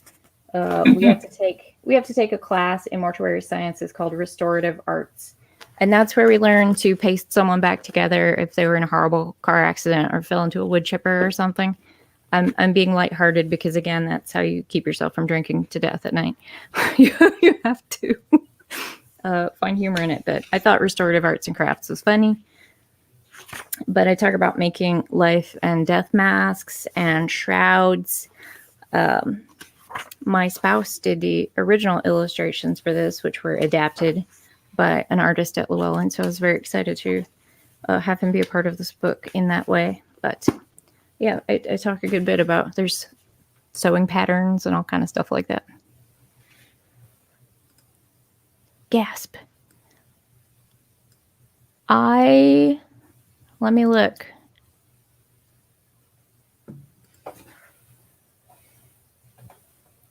Jean, I know I had a note to send yours to a different address. Message me after and I'll tell you where I sent it to.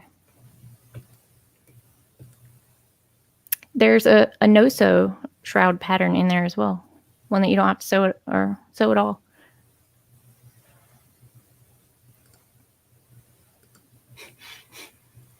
You think I'm joking, but I have had bodies brought to me in like trash bags, like multiple people in a bag in pieces, and you have to like sit there like a terrible puzzle figuring out which parts belong to which person and then rearranging them. It's horrible. Tracy, it's sold out on my website. Yes. I might have a couple more tomorrow. I don't know. I have to go through what I have and what I've sent out and figure out if I have any extras. I probably won't get any more on my website for another few weeks. Fun thing about authorship, and we do have to buy our cases of books to sell as signed copies. So I will probably wait until I've gotten my handy dandy stimulus check or my tax return to buy another case of books to put on the website. That way they're not coming out of my dinner budget before I sell them. They are available online a few places. I know some places are sold out as well, but that was a surprise to me. I was not expecting that outcome. But Witch Lab has some more, yes. And I think they're on their. I think they have them on their website as well. And I think, actually, I haven't said this all day, but I think you can buy them on Llewellyn's website directly. Mm-hmm. Yeah.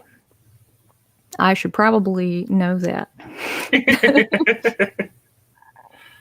And Okay. the book depository for anybody who's international.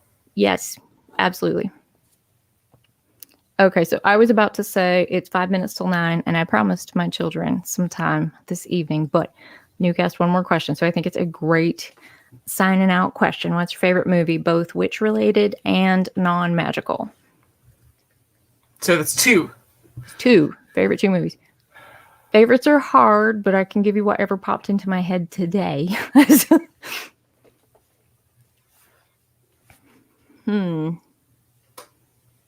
Which movie? It probably would have to go with like Nick Cage remake of The Wicker Man, because I would watch that just to see him thrust kick Lily Sobieski in the chest. Like, that's the best part of that whole movie. It's totally worth it. 100% worth it. Favorite non-witch movie today? Definitely Jim Cotta. Love that movie. It's the weirdest movie ever. There's like a 2-minute long shot of this guy's balls for no reason. He's like, he does a handstand up the stairs and the camera stays on this guy's asshole like the whole time for no reason. The movie centers around a gymnast who, like a gold medal gymnast from the 70s or late 70s, I guess, who was very popular at the time. They wrote this movie around him, and the idea is that it's like a whole martial arts form wrapped around gymnastics. And the military like calls this guy in to go to this country called Parmistan, which is the most sort of dubious Middle Eastern but also Eastern European kind of country in the movie. Its king is a guy who looks like Morty from the Jewish Deli, but his daughter, the princess, is Asian somehow. It's a very weird, like, you never know where the fuck you are in the world while they're in Parmistan. And they're like, it's like 7 miles wide, this whole country, and they have to put a satellite there. So the guy has to complete this like obstacle course. The whole movie's weird, and it hinges on a final fight scene in which a town square, for reasons unknown to me, has a pommel horse in it, and a bunch of people run into his legs to death. It is awesome, and you should watch it. It's my favorite. What about you? Practical Magic, but because I loved the book so much, normally the movie ruins the book, and I'm very adamant about those things not mixing. But this, for some reason, it just worked. So my favorite witch movie is definitely Practical Magic. Although Bell Book and Kindle comes very close in second. Kim Novak is, she's spectacular. Non-witch movie, I would have to say Boondock Saints. I could watch that every day and twice on Sundays. I owned it on VHS. When I was in a situation and right after I turned 21, and I spent 6 months in a hospital trying to get better, broke all of my bones, and my beautiful loving coven brought me a TV and a VCR that I could have in my hospital room. And so my family brought the copy to my hospital room, so I felt much better. It's awesome. I have a huge soft spot for just really terrible movies. Really. Not on purpose terrible, and not the kind of terrible that people think of when they think of terrible movies, but just like these sort of forgotten gems where somebody really cared about it. They really thought it was going to be great. They put their money and time and love and attention into it. And somehow it's just nonsense. Like, Tammy and the T-Rex is amazing. Like, I love that movie. My spouse got me an HD remaster of it for Yule. That's like my favorite present ever. It's stars Denise Richards, and she tries to pretend this movie doesn't exist. I hope that I can get seated next to her on a plane one day so I can turn to her and say, all right, you got two choices. We're going to talk about that phone call with Charlie Sheen or Tammy and the T-Rex. You pick. That's what's happening. These are your choices.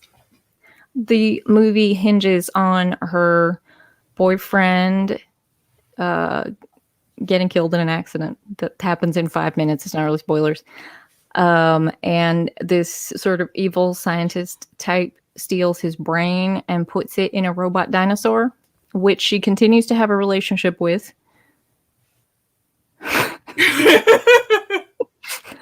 No judgment.